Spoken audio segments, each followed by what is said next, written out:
Bonjour, je vous salue Yago Suto. Bienvenue à l'étape numéro 5. Celle-ci est très importante.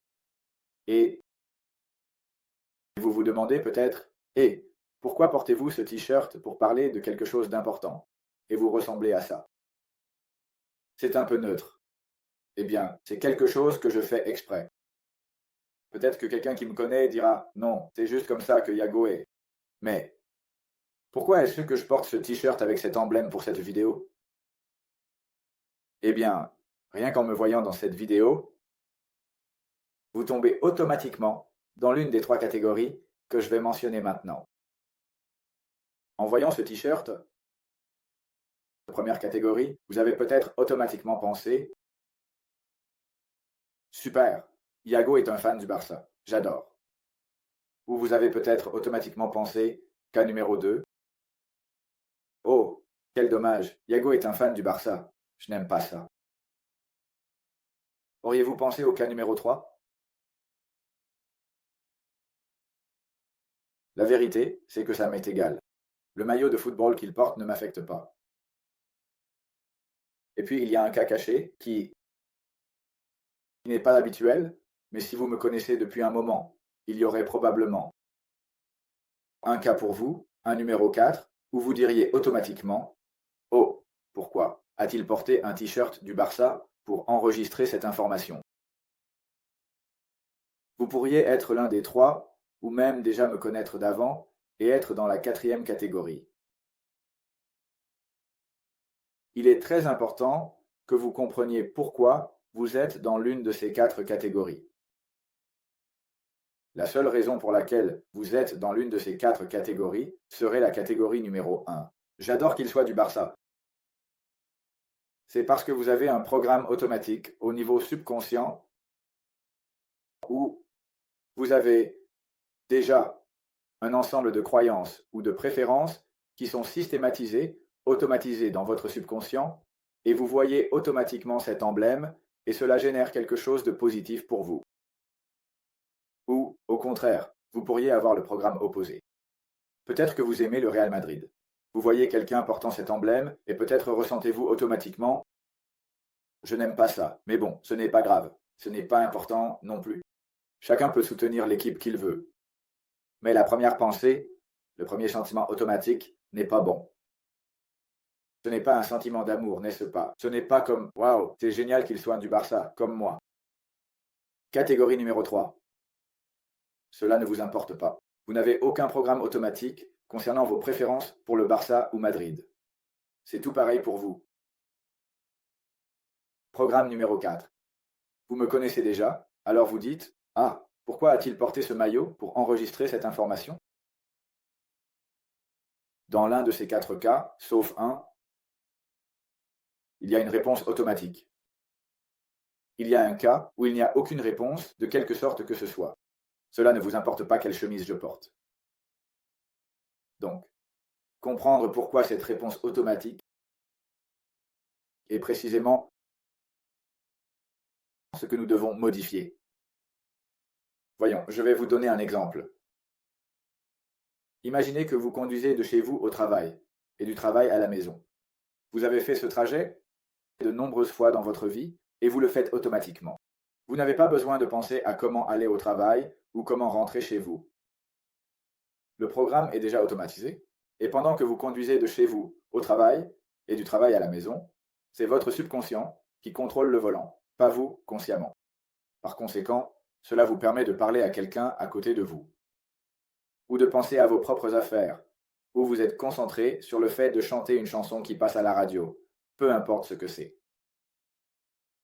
Dans tous les cas, vous pouvez engager votre esprit conscient dans n'importe quelle tâche sur laquelle vous voulez vous concentrer, car c'est vraiment votre subconscient qui vous emmène du travail à la maison, de la maison au travail, puisqu'il a déjà le programme. Vous êtes en pilote automatique.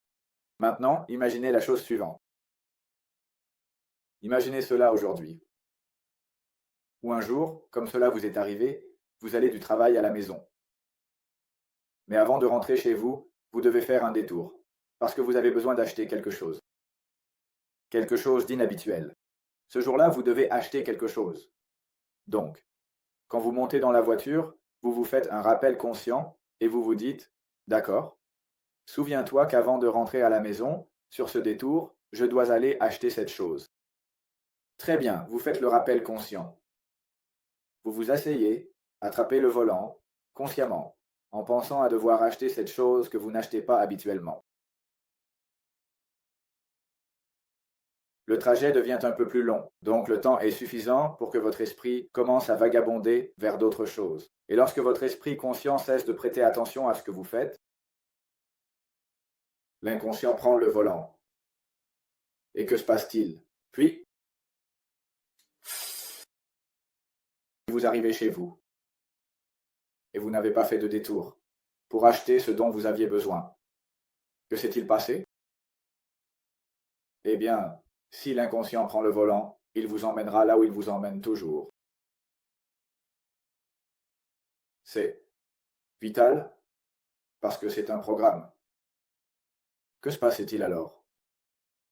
Si je laisse mon esprit conscient se distraire par des choses moins importantes, mon esprit inconscient prend le volant de ma vie. Et où m'emmènera-t-il? Vers l'endroit familier? Quand votre esprit inconscient prend le volant de votre vie, il ne vous emmènera jamais pour regarder. Allons à cet endroit nouveau. Vivons cette nouvelle expérience. Voyons ce nouveau niveau de santé que vous n'avez jamais expérimenté auparavant, car peut-être que vous avez affaire à un problème chronique depuis 5, 10, 15, 20 ans. Et, être complètement en bonne santé serait quelque chose de nouveau pour vous, parce que vous êtes déjà habitué à vivre avec votre problème. Si vous laissez votre vie emprunter les chemins de l'inconscient, prenant le volant, non seulement de votre voiture, de votre santé, de votre vie, expérience, absolument tout. Si vous vous laissez distraire par des choses moins importantes, ou votre esprit conscient fait quelque chose qui n'est pas vital pour vous, les choses les plus importantes, vous les ferez automatiquement. Et alors votre avenir sera le même que votre passé. Parce que si l'inconscient a la volonté de votre santé et de votre vie, l'inconscient ne peut vous emmener qu'à un endroit qu'il connaît déjà. Et ce qu'il connaît, c'est parce que vous y êtes déjà allé. Et si vous y êtes déjà allé, cela appartient à votre passé. Donc, votre avenir sera le même que votre passé. Ou la mer. Vous voulez guérir? Vous voulez vraiment avoir une santé comme vous n'en avez jamais eu auparavant dans votre vie. Vous allez devoir arrêter de consacrer votre temps conscient à des choses moins importantes et laisser l'inconscient prendre le volant, devenir le maître de 100% de votre biochimie, de vos décisions, de vos pensées, de vos émotions, car alors vous finirez là où vous avez déjà été. Et si vous n'aimez pas l'endroit où vous avez été et que vous voulez changer, alors vous devez faire quelque chose pour vous libérer de cette programmation inconsciente afin d'être consciemment celui qui dirige votre vie. Et vous dites, eh bien, cela semble simple. Simplement, si j'avais été attentif quand j'avais besoin de faire un détour sur la route et que je ne m'étais pas distrait, j'aurais acheté ce dont j'avais besoin et ensuite je serais rentré chez moi. Cela semble facile. Mais ce n'est pas si facile. Pourquoi? Avez-vous déjà pensé à quelque chose que vous ne vouliez pas penser? Avez-vous déjà ressenti quelque chose que vous ne vouliez pas ressentir? Avez-vous déjà fait quelque chose que vous ne vouliez pas faire? Avez-vous une habitude que vous savez être autodestructrice? Voulez-vous changer mais n'y parvenez pas? Savez-vous que manger certains aliments est mauvais pour votre santé? Mais c'est comme si vous arrêtiez et recommenciez, arrêtiez et recommenciez. Avez-vous l'impression que cela vous dépasse et que vous ne pouvez pas arrêter de manger ces choses que vous savez être mauvaises pour votre santé? Et donc je continuerai à énumérer des choses où, évidemment, si vous, comme le reste des mortels, vous vous énervez parfois, vous vous mettez en colère, vous vous sentez triste, vous vous sentez stressé, vous ressentez Pas de la dépression, mais quelque chose de similaire, n'est-ce pas? Vous vous lamentez sur des choses du passé. Si l'une de ces choses vous arrive, ou si quelque chose s'est déjà passé avec quelqu'un, et puis chaque fois que vous voyez cette personne, vous ressentez des choses négatives, et vous préféreriez ne pas ressentir cela à leur égard, parce que vous devez les voir tous les jours, et vous vous sentez mal rien qu'en les voyant. Si l'une de ces choses vous est déjà arrivée, c'est parce que votre subconscient prend le volant et ne vous laisse pas faire. Vous voulez consciemment dire à votre subconscient de partir, laissez-moi prendre le contrôle. Je ne veux pas ressentir cela, je ne veux pas penser cela, je ne veux pas continuer avec ce problème de santé. Laissez-moi prendre le volant. Et votre subconscient tient le volant si fermement qu'il ne le lâche pas, il ne vous laisse pas consciemment prendre le volant. Et alors, quelles sont les conséquences? Votre avenir est le même que votre passé. Votre santé, aujourd'hui, demain, après-demain, le mois prochain et l'année prochaine sera la même ou pire que votre santé d'hier, d'il y a un mois, d'il y a un an, il y a 5 ans. Et si vous voulez changer cela et que vous n'avez toujours pas réussi avec les 4 premières étapes, cela signifie une seule chose. Et c'est que vous avez des programmes subconscients qui vous bloquent la possibilité pour vous de retrouver votre santé à 1000% et d'avoir une santé sans limite. Je ne sais pas si avec toute cette explication, vous avez pu comprendre, je l'espère. Maintenant, passons au point suivant. Et cela affecte beaucoup plus les femmes que les hommes. Eh bien, il y a aussi certains hommes qui sont assez affectés. Mais bon, le point suivant est celui-ci. Beaucoup de gens ont besoin de sentir qu'ils ont tout sous contrôle. Ils ressentent le besoin d'anticiper les problèmes, de se préparer avant qu'ils ne surviennent. C'est comme mettre le pansement avant la blessure, de sorte que lorsque vous tombez, le pansement est déjà en place et vous vous faites moins mal. Vous pourriez penser que c'est une façon intelligente de penser, que ce n'est pas mauvais. Mais en réalité, ça l'est. Pourquoi? Parce que lorsque vous voulez tout contrôler, alors, si quelque chose échappe à votre contrôle, vous allez ressentir du stress et de l'anxiété. Et lorsque nous avons du stress et de l'anxiété, le pH devient acide, le stress oxydatif apparaît, et alors mon corps ne guérit pas. Et si mon corps ne guérit pas, et que j'entre dans un mode chronique de stress et d'anxiété, et que je vis ainsi pendant longtemps, eh bien, cela entraînera des problèmes de santé chroniques. Alors, quelle est la bonne manière? La bonne manière est d'abord de comprendre que même si vous croyez qu'il y a certaines choses dans votre vie que vous contrôlez, c'est une illusion. Et je vais vous le démontrer avec des données objectives. Pour que vous commenciez à retirer de votre esprit le concept que vous contrôlez quelque chose dans votre vie, ou que vous savez exactement à un moment donné de votre vie ce qui se passe, ou que vous savez ce qui se passe avec certaines choses.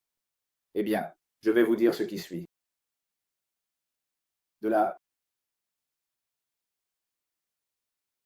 Du spectre lumineux que les humains savent exister, de ces 100 du spectre lumineux que nous connaissons existe.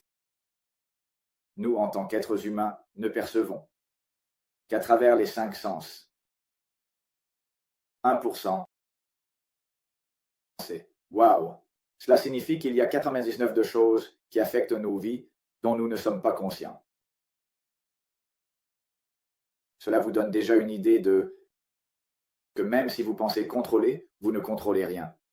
Vous ne pouvez pas tout contrôler en ne gérant qu'1%. C'est impossible. Alors, allons plus loin. Les choses empirent encore. De ce 1% que vous percevez, c'est-à-dire de ce 1% que vous savez exister, votre esprit subconscient traite à tout moment de votre vie 40 millions d'unités d'information, ce qui représente ce 1% des 100% totaux que nous savons exister. Vous me suivez avec les données? il y a 100% que nous savons exister. Nous ne percevons qu'1%, et cela, à tout moment de votre vie, peut représenter, ce n'est pas un chiffre exact, mais c'est une proportion. Je veux que vous compreniez, c'est assez précis. Cela représente environ 40 millions d'unités d'information à tout moment de votre vie. D'accord. Donc, sur ces 40 millions d'unités d'information à tout moment de votre vie, votre esprit conscient n'est capable de traiter que 40 unités d'information. Pour cela, nous avons quelque chose appelé le système d'activation réticulaire qui, sur ces 40 millions d'unités d'information, qui représentent 1% de tout ce qui se passe dans notre vie à tout moment, parmi ces 40 millions, notre système d'activation réticulaire filtre et retient une millionième partie de cette perception que nous avons de ce 1%. Et ce qu'il filtre, il le fait en se basant sur les informations dans votre subconscient, selon ce que vous croyez être vrai ou important. Par conséquent, si vos croyances sur ce qui est vrai ou sur ce qui est important, qui vous ont été inculquées tout au long de votre vie et sont enregistrées dans votre subconscient, sont erronées. Et croyez-moi, plus de 70%. Et cela a été mesuré. Plus de 70% de toutes les informations enregistrées dans votre subconscient sont fausses et erronées. Alors, cela devient encore pire. Pourquoi? Récapitulons pour que cela soit mieux compris. Sur les 100% que nous savons exister, notre esprit ne capte que 1% à travers les 5 centres. Ce 1% représente environ 40 millions d'unités d'information à tout moment de votre vie. Parmi ces 40 millions, votre esprit conscient ne perçoit qu'un millionième. Et ce millionième pourrait être faux ou un mensonge. Mais vous, à partir de ces 40 unités d'information, vous prenez des décisions à partir de là pour comprendre tout ce qui se passe dans votre vie.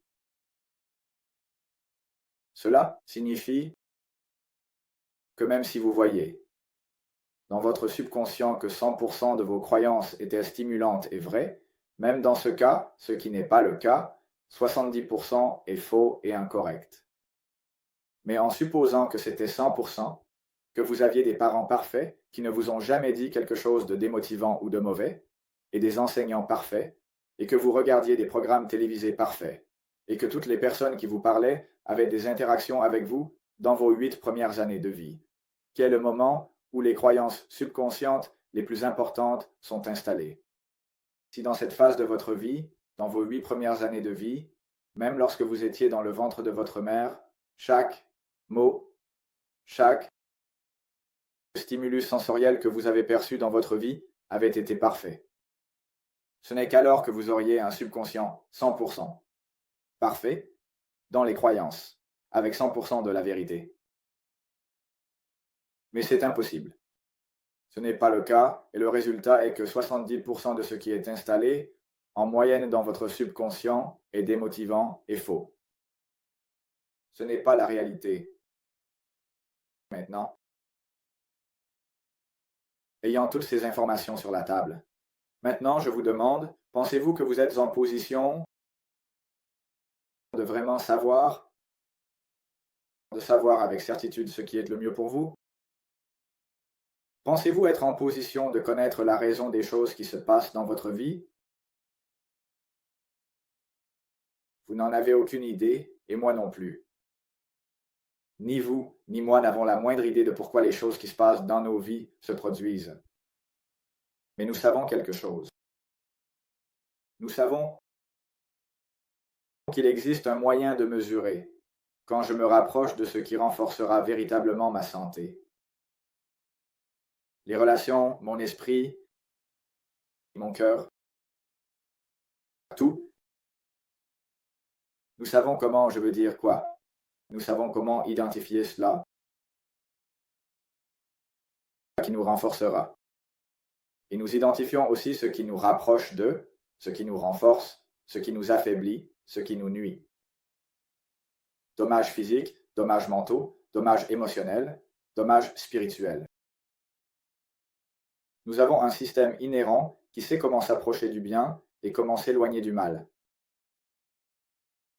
Et cela a été prouvé non seulement dans la nature, comme je vous l'ai expliqué auparavant, les animaux savent exactement ce qu'ils doivent manger pour rester en bonne santé. Ils n'ont étudié aucun livre, ni regardé un cours sur YouTube, rien. Ils ne sont pas allés à l'école ou au lycée, ils n'ont pas de diplôme en nutrition, ils n'ont rien, mais ils savent exactement ce qu'ils doivent manger pour rester en bonne santé. Vous et moi, en tant qu'êtres humains, pouvons avoir certains doutes parce qu'il y a tellement d'informations contradictoires. Mais les animaux vivant dans leur environnement naturel ne font pas d'erreur. Ils mangent ce qu'ils savent être bon, et s'ils devaient faire une légère erreur, ils savent ce qu'ils doivent faire ensuite pour se guérir,